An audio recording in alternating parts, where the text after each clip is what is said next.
Hey guys, Hell's First here.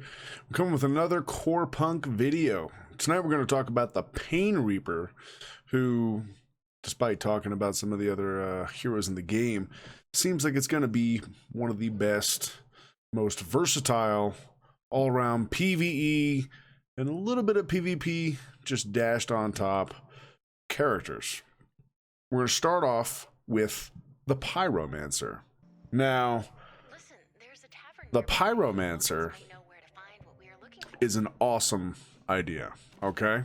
They're ranged mages, master of casting destructive fiery spells with the help of a magic orb, and can create portals to control enemies. As they use their abilities, Pyromancers gradually heat up, empowering their abilities, increasing the damage they deal to enemies.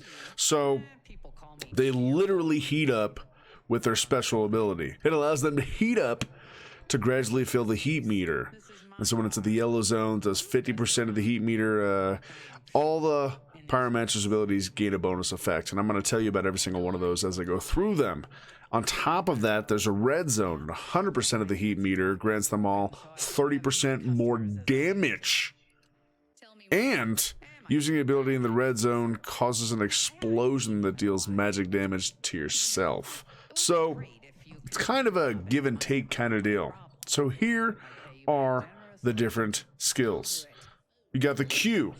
Pyromancer throws a fireball that deals magic damage to an enemy. Pretty straightforward, right? Additional effect, if you got that heat going, fireball deals magic damage to nearby enemies, increased the range by 3 meters, which is great. So it turns into an AoE, which is going to be awesome, right? And you're going to heat up fairly quickly.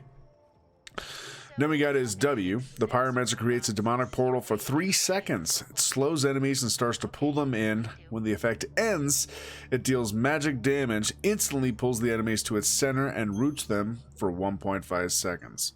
With an additional effect, with all that heat rolling, affected enemies are set on fire and take magic damage. So what I see with this ability right here, and the Q, is we're starting to see a burn mage that's going to be able to put a party together with a bunch of them, and you don't need anybody else. Just these guys to hold shit still with the W and blast with the Q. Then we've got his E. Pyromancer dashes, leaving a trail of fire for 2 seconds that deals magic damage over time. Reactivating this ability returns the Pyromancer to their starting location. So, additional effect with the heat. Upon dashing, the Pyromancer explodes, dealing magic damage to nearby enemies. Now, this could be used for PvE and possibly PvP, because you move quick and you'll be doing some damage. Then you got his R. The Pyromancer calls down a meteor that lands at a target area, dealing magic damage and stunning enemies within the area for 2 seconds. When he's heated up, the meteor's damage radius increases by 100%. So as I said before, you're going to have literally, just imagine a raid of 12 of these guys. 12 of them, right? The W is going to keep shit in spot, so you don't have to worry about it moving. Then you're going to be able to AoE it with everything else, and they can run away with their E, or run through with their E. It's going to be a burn party. It's going to happen. Mark my words, burn parties will exist. Okay? Now on to the next of the Pain Reaper is the Soul Leader. Now, these are melee assassins. They fight with double crescent blades. They can aid allies, manipulating their enemies' soul energy into their advantage. They create their soul shadows to use them as movement anchor, tirelessly hunting their victims. They won't stop until they kill them. Once soul leaders identify their target, no one can escape death. So, this class is pretty interesting. As we hop into it, you're going to see it has the potential, I believe, for both PvE and PvP. So, it's Q. The Soul Leader leaps in a direction. The first enemy they collide with is rooted for 1 second. The Soul Leader strikes them with 3 quick stabs, dealing physical damage and applying on-hit effects. Right there, by yourself or with a group, I mean, you're stopping someone from running away. Just jump up, punk, they're stopped. They're rooted for a second. That's enough time for anybody else to pop something on them to nullify movement or to slow them down. It's huge. for group PvP and solo PvP. Onto the W, the Soul Eater creates a Soul Shadow. Upon recast, the Soul Eater teleports to their Soul Shadow, which is pretty awesome. The Soul Shadow detonates on contact with the Soul Eater to deal magic damage in an area. It's just going to help out, especially if you've got a team pushing back towards your Soul Shadow and you teleport back to it. Just so many applications for this class. Alright, but onto the E. The Soul Eater lunges stabbing with their crescent blades and deals physical damage to all enemies in a line. If the ability hits at least one enemy, it can be recast. The Soul Eater cleaves forward, dealing physical damage to all enemies in a cone. I've always been a big fan of the cone attacks in these games. This will also help dealing with not only one, but multiple enemies at a time. This will be one of those great PvP and PvE builds. Now on to R. The Soul Eater chooses a target location and, after a short delay, creates a cage there. Enemies trapped in the cage take magic damage, and passing through an edge of the cage are stunned for 2 seconds.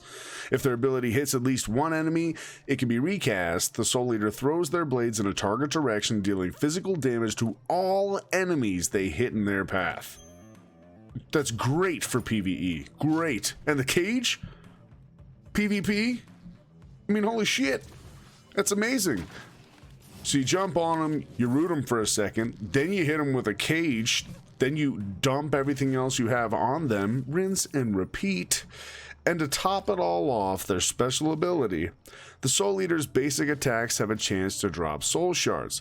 Picking up a soul shard grants the Soul Eater or their allies reduced by 1 second cooldown on all their abilities. The picked up shards return to their owners, dealing magic damage based on the spell power of those who picked them up. Stepping on soul shards, enemies destroys them. Oh my god. Right? Like, just listen to that. Everything is going to be reduced by 1 second for every shard, and if an enemy steps on a shard, it destroys them? I can't even begin to tell you how excited I am for that class. But let's move on to the next. Pain Reaper's giving us some love tonight, right? So the Warlock is the third class or weapon spec on the Pain Reaper. Warlocks are mages who are highly skilled in damage over time. They can create tethers with enemies to deal damage, or with allies to heal them by sacrificing their own health. The Book of the Dead is their primary weapon. So, the Warlock is going to be a PvP monster, but at the same time, be a nice little backup healer for a PvE group.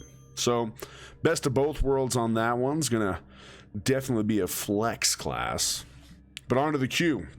The Warlock launches a magic chain in a direction. This creates a tether between themselves and an enemy or ally. The tether lasts 10 seconds. If the distance between the Warlock and target exceeds 8 meters, the tether is broken. The Warlock can basic attack and use other abilities. Tether when an enemy deals magic damage over time, damage increases over time. When tethered to an ally, the Warlock sacrifices a portion of their life and additionally heals the ally. Healing increases over time. Now that's awesome for both PvP and PvE, as you can see. I mean, imagine being tethered to the guy you're chasing down in PvP. Great little skill. Then you got the W. The Warlock applies a debuff that drains an enemy's health. It periodically deals magic damage and gives the Warlock equal amounts of health. An additional healing. It lasts 7 seconds. This ability can affect 2 enemies. Just beautiful. That's PvE all day, but PvP will be nice too. Then the E. The Warlock debuffs an enemy. After a 1 second delay, their next basic attack against the debuffed enemy strikes the enemy with fear that lasts 2 seconds. When the fear effect is activated, the ability can be recast on an ally, binding their and the enemy's souls together. When the fear effect expires, debuffs are triggered. They deal magic damage over 10 seconds and reduce movement speed by 30% for 3 seconds. The soulbound ally is healed by the amount of damage dealt and gets additional healing. That is awesome. PvP in a group with this, and you tether this up to the enemy and the tank or the main melee DPS up in front of them. Great combination that this can create. Or even in PvE. Just, this is one of the most exciting classes in the Pain Reaper. This one right here is nuts. So let's go to the R. The Warlock's damage over time effect explode on all affected enemies, dealing magic damage per effect. For every active Warlock healing effect, all allies restore their health. After the explosion, the effect remains active on their targets. So that damage over time is just exploding on everything. Just amazing. Absolutely amazing. That reminds me of WoW on how that works, but it's still pretty amazing. Then onto his special ability. For every active damage over time debuff on an enemy, the Warlock's spell power increases by 5%. For every active buff on an ally, the Warlock gains 5% healing efficiency. On activating the special ability, the Warlock sacrifices 20% of their current health to shield them for 300% of the sacrificed health. The Warlock's movement speed increases by 30%. Shield and bonus movement speed last for 5 seconds. So, if you are going to be attacked by anybody in PvP at all, or even in a PvE, if the giant raid boss attacks you, you pop this deal. 300% shield is insane. And then your movement speed is also blasted up by 30%. That's fast. You're going to be able to run away, get away, or even in PvP, run circles around whoever and then just dump damage all over them to have a great time. I mean, all three of these classes are incredible. And I do believe the Pain Reaper, lately it's been getting a little bit of love, but a lot of people are overlooking the class, and I don't think they need to. I think this is one of those classes that truly will emerge as one of the better heroes. All the classes on it are incredible. I've been calling it a class. It's a hero. You guys knew what I meant the whole time. But the hero, the Pain Reaper, is incredible, and the three classes in the Pain Reaper are incredible, and I think it's definitely worth taking a look at. Well, as always, I'm Hell's First, and until next time, ta-ta.